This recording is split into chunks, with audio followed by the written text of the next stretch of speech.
Bonjour et bienvenue dans l'art de briller. Je suis Lucie Lortola, coach pour entrepreneurs spécialisée dans la santé mentale. La santé mentale, c'est quoi? C'est la prévention du stress, du burn-out, de l'épuisement. Dans ce podcast, je vous partage des conseils business et mon parcours d'entrepreneur afin de vous inspirer, vous aider à vous développer tout en conservant un équilibre avec votre vie personnelle et votre bien-être. Et c'est ça le plus important, non? Dans cet épisode aujourd'hui, je vais vous parler de comment je suis passée de 0 à 3 000 euros de chiffre d'affaires. C'est une question que beaucoup de personnes doivent se poser. Voilà, comment est-ce que tu fais pour passer de 0 à 3 000 euros de chiffre d'affaires mensuel? Et je suis désolée de vous le dire, vous pouvez vraiment arrêter cet épisode de suite si vous vous attendez à une stratégie miraculeuse. Ce dont je vais vous parler aujourd'hui, c'est surtout des prises de conscience, des déclics que j'ai eus, du chemin par lequel je suis passée intérieurement. Et forcément, les stratégies ont été en lien, mais c'est juste une conséquence de tout ce qui se passe à l'intérieur de toi. Et c'est de ça dont on va parler aujourd'hui. Alors, j'ai souligné 4 choses qui m'ont vraiment permis de développer mon chiffre d'affaires et de passer à 3 000 euros de chiffre d'affaires. La première, ça a été d'assumer mes tarifs. Quand je me suis lancée comme rédactrice web, j'ai bradé mes tarifs au début, mais aussi durant des années. Pendant très longtemps, j'ai été une rédactrice vraiment pas chère, alors que tout le monde me disait que c'était de la qualité ce que je faisais, que tout le monde était content de moi. Malgré ça, en fait, j'ai eu du mal à augmenter mes tarifs et à surtout proposer des tarifs alignés avec le marché. J'étais souvent un petit peu moins chère que les autres. Et ça, en fait, j'en avais pas vraiment conscience, je le voyais même pas comme un problème, mais clairement, mes résultats auraient pu être incroyablement supérieurs si j'avais pris conscience d'à quel point, en fait, c'était pas hyper rentable de facturer des textes 50 euros. C'est clairement, voilà. Aujourd'hui, avec le recul, je me dis que facturer quelque chose en tant qu'entrepreneur à moins de 100 euros, c'est hyper pas rentable. Ça te demande trop de temps, trop d'énergie. Il y a tellement de choses qui vont avec autour que si tu affiches des prestations où tu gagnes en gros moins de 100 euros par jour, ça va être très compliqué de gagner ta vie avec ton entreprise. Donc ça, c'est une prise de conscience qui a été sur le long terme. Et ça a commencé à changer quand je me suis fait accompagner. Notamment, j'ai eu plusieurs coachs business moi aussi dans ma vie, et c'est surtout le regard extérieur qui m'a fait comprendre que, ok, en fait, être payé 50, 70 euros pour un texte, ça ne me ferait pas gagner ma vie avec mon entreprise, que clairement je perdais de l'argent tous les mois à cause de ça, et qu'il fallait que je prenne conscience que, ok, j'avais une certaine expertise, j'avais un regard stratégique à apporter aux entrepreneurs, qu'il y avait quelque chose en fait dans mes compétences qui méritait que je sois payée un peu plus cher. Aujourd'hui, ça va aller avec le troisième point, c'est que je ne propose pas de prestations en dessous de 220 euros par mois, par texte, par prestation, parce que je ne suis plus une exécutante pour mes clients. Enfin, j'en ai seulement un maintenant qui est encore comme ça, mais en tout cas, pour la plupart de mes clients aujourd'hui, je ne suis plus une rédactrice. Je suis la personne qui s'occupe du SEO de leur site et où j'apporte une vision, des conseils, une stratégie. Et tout ça, en fait, ça a un certain prix. Et c'est vrai qu'il y avait cette notion pour moi de me dire oui, mais c'est facile. Oui, mais ça, c'est normal de leur apporter des conseils, de leur apporter une expertise. En fait, non. Et d'apporter une expertise, d'être par exemple un consultant dans une entreprise, ça a un prix. Donc voilà, tout ça, ça m'a fait évoluer. Mais en tout cas, comment je suis passée de 0 à 3 000 euros de chiffre d'affaires, vraiment, je pense que j'ai souvent stagné à mes débuts dans les 1500 euros de chiffre d'affaires parce que mes tarifs étaient trop bas. Et donc forcément, quand tu augmentes tes tarifs, ton chiffre d'affaires mensuel évolue aussi. Donc ça, c'est vraiment la plus grande question. Et des fois, je pense que tu cherches de nouveaux clients, on veut toujours avoir plus de clients, souvent plus de clients c'est plus de pression, plus de charge mentale, mais par contre d'augmenter soit tes tarifs avec tes clients actuels, soit d'augmenter la prestation que tu fais, c'est-à-dire faire plus de textes si tu es rédactrice, gérer aussi peut-être les emails, de diversifier un petit peu tes prestations, ça peut changer ton chiffre d'affaires. Je pense que c'est important. Ensuite, la deuxième chose, c'est vraiment l'apprentissage. Si je suis passée aujourd'hui de 0 à 3 000 euros de chiffre d'affaires, c'est vraiment parce que j'ai appris énormément de choses. J'ai participé à beaucoup de formations en ligne. J'en ai fait sur Instagram, j'en ai fait sur les lancements, j'en ai fait sur la vente, le marketing, les études de marché. Enfin voilà, j'ai suivi beaucoup de formations. J'ai aussi beaucoup lu. J'ai une ribambelle de livres business dans ma bibliothèque, c'est impressionnant. J'ai écouté beaucoup de podcasts. Ça, j'aime beaucoup. Alors, j'étais pas une amatrice de podcasts pendant des années. Et puis récemment, je m'y suis beaucoup mise parce que, en fait, ça permet d'avoir une vraie vision d'un autre entrepreneur. Par rapport à Instagram, par exemple, par rapport à un email, ça explore des sujets beaucoup plus en profondeur. C'est quelque chose qu'on peut aussi avoir un petit peu avec YouTube. Et c'est vrai que même à une époque, j'étais peut-être plus YouTube que podcast. Aujourd'hui, je suis peut-être plus podcast. Mais en tout cas, il y a ce côté où on va explorer un sujet pendant 20, 30, 40 minutes. Et donc forcément, ce qui va ressortir de là en termes de connaissances, ce sera beaucoup plus impactant qu'un post Instagram qui fait maximum 10 slides, quoi. Ou voire un réel de 5 secondes. Donc voilà. En tout cas, ça c'est aussi quelque chose d'important. Ça ne suffit pas quand tu es entrepreneur, chercher des clients, t'occuper de tes clients.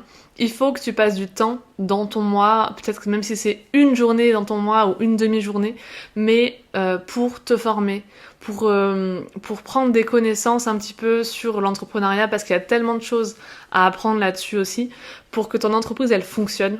Il faut que tu engranges des connaissances sur comment fonctionne une entreprise, justement, c'est quoi le marketing, c'est quoi la vente. Je pense que j'aurais pas assez d'une vie pour apprendre tout ce qu'il y a à savoir sur ce sujet. Donc clairement, vous pouvez commencer quelque part, ça sera toujours très bien. La troisième chose qui m'a permis de passer de 0 à 3 000 euros de chiffre d'affaires, c'est d'affirmer ma place. Quand j'ai commencé, je jouais vraiment petit. C'est-à-dire que j'ai trouvé mes premiers clients en envoyant des emails de prospection à des sites internet. Et puis, on s'est toujours envoyé des emails, ils avaient quasiment jamais vu ma tête. J'avais pas de communication sur mes services. J'avais juste fait de la prospection. Et en fait, c'était un petit peu je pense une peur, un manque de confiance, un manque de légitimité pour dire je vais communiquer, je vais parler de mes offres. Je vais me positionner en tant qu'experte dans mon domaine, je vais être visible. J'avais pas du tout cette envie-là, alors qu'aujourd'hui c'est un peu tout le contraire, autant en SEO que en coaching business.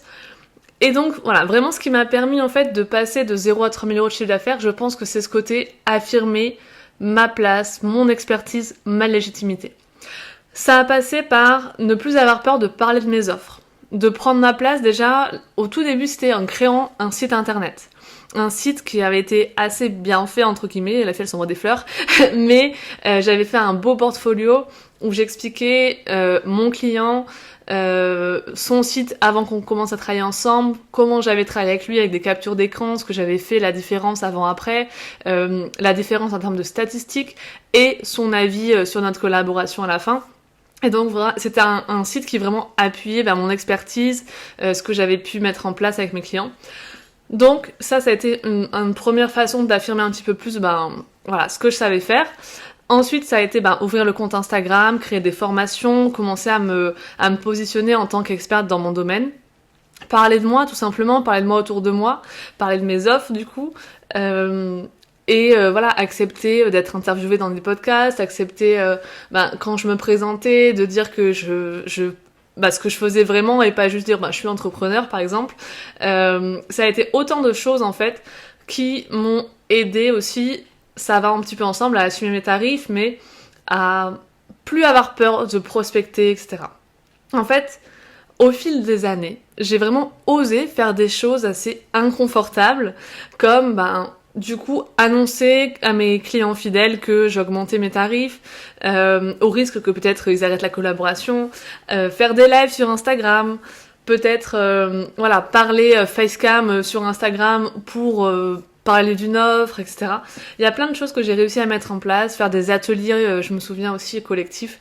Enfin voilà, plein de choses où il y a des années en arrière, en 2018, quand j'ai commencé, j'aurais trouvé ça pas du tout possible. Je le faisais, en plus, c'était pas un problème pour moi. À cette époque, je me rendais même pas compte que, en fait, communiquer sur son entreprise, c'était important.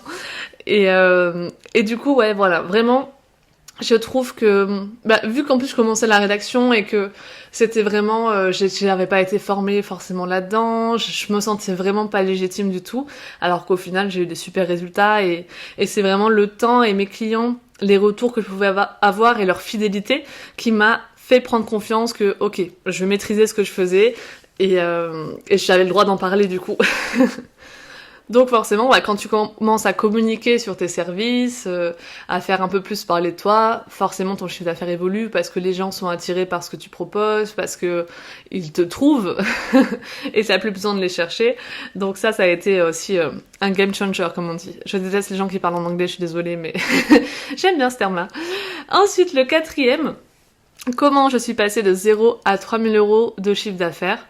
Je pense, et c'est très sous-coté, c'est que j'ai passé beaucoup de temps à prendre soin de moi.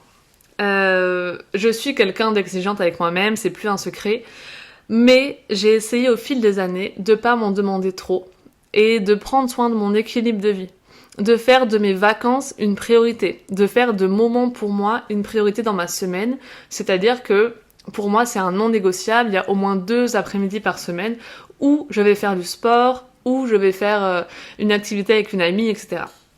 Donc, il y a aussi ce côté où j'ai beaucoup travaillé sur moi intérieurement. J'ai pris soin de moi dans mes croyances. Si t'as toujours cette croyance que tu dois en faire plus, que tu dois gagner plein d'argent, que tu cours tellement vers le succès qu'en fait t'en oublies ta vie personnelle ou le dimanche tu te mets à travailler, peut-être que c'est parce que aussi tu as des croyances en fait vis-à-vis de toi-même ou des blessures qui n'ont pas été traitées et guéries même. Et je pense que c'est important du coup quand t'es entrepreneur d'aller étudier un petit peu plus qui tu es, c'est quoi tes mécanismes de fonctionnement, c'est quoi tes croyances à toi et les étiquettes qu'on a pu te poser aussi sur toi et auxquelles tu crois fort maintenant. Donc ça, je pense qu'aussi le fait, voilà, j'ai toujours été très branchée dev perso, lecture là-dessus. Je me suis beaucoup fait accompagner. Là, actuellement, comme vous le savez, je vois aussi quelqu'un avec une thérapie qui est hyper intéressante. J'estime pas avoir des gros problèmes de confiance, de manque de confiance en moi, d'estime de moi, etc.